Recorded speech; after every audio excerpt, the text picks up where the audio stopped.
Hi and welcome back to the Positive Prepper. In this video I want to answer a question that I get from several people. When will we get to use our preps? So you've spent all this time, money, and energy on building up what you believe is going to get you through a long-term SHTF. You've learned how to can food, how to start a fire using a toothpick and a flashlight, how to find the best sleeves for toilet paper, and which bullets can penetrate a 10-foot thick concrete wall. You've got enough food and water put away to last 100 years, more ammo than the Russian and Chinese armies combined, and enough medical supplies to open your own hospital. But now what?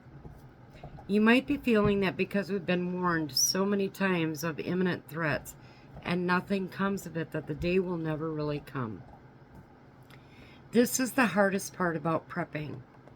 If it is truly a way of life for you, there's never an end to the things you continue to learn, or skills you continue to build, or resources that you continue to gather.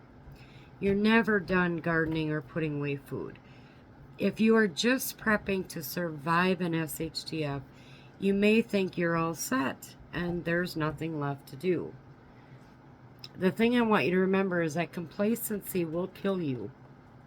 As people who come on social media platforms like I do and talk about all things prepping, we do it because it's a way of life for us. We do it because in doing so we can save on our electric bills and our food bills, right? And we learn how to live on more of the minimal resources. We can transfer these skills and resources over to our daily lives that continue not only to make us better prepared, but also help us to be better people. The prepping community is pretty close.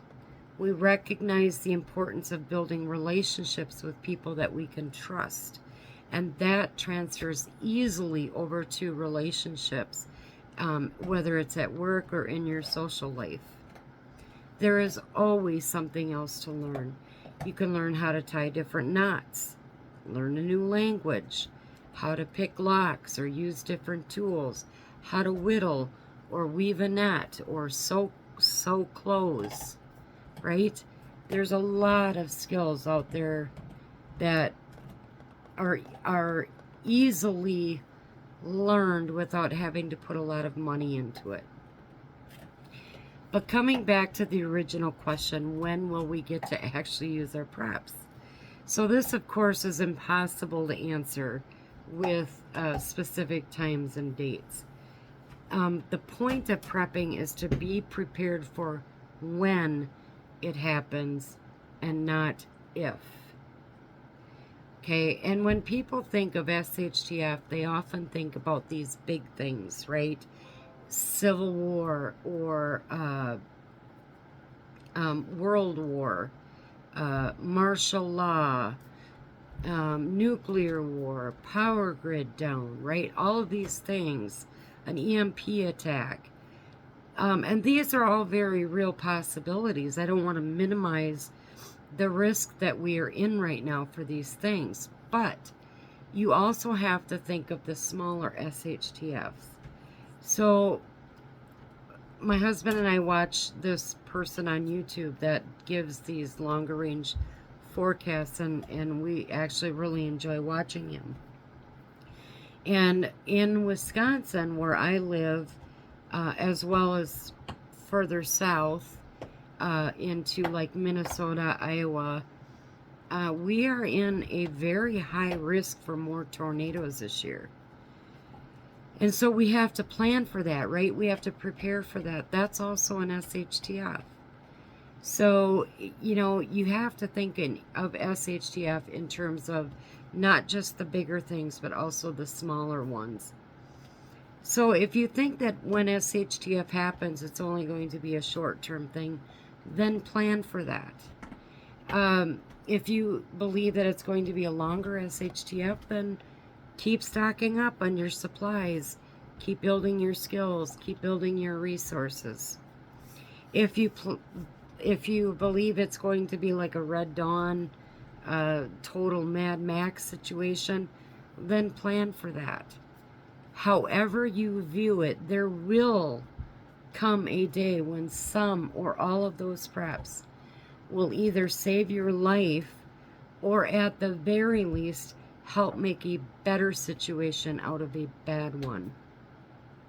The thing not to do is to sit back and be complacent, thinking that you've done everything you can do, or believe that none of this is going to be useful if we don't have a major SHTF, right?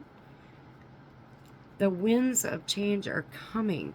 If you aren't paying attention to what's going on in the world, or don't believe you need to do anything else, you could very well be putting your own life at risk as well as the people around you, whether it's your friends, your family, your loved ones, your mag group, whatever.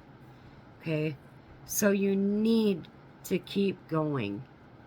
You need to keep building those skills. Okay?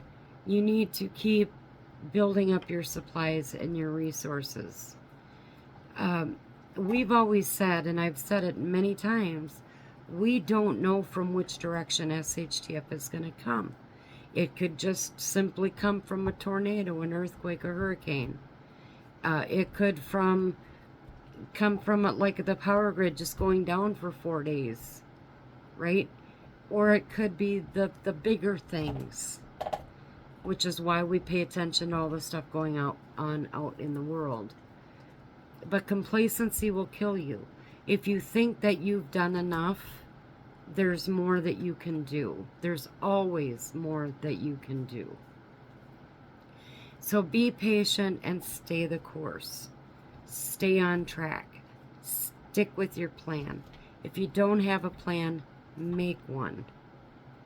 From the smallest SHTF scenario that you can think of to the biggest SHTF scenario that you can think of.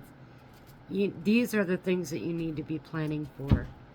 So be patient, stay the course. And as always, stay safe, stay aware, and God bless.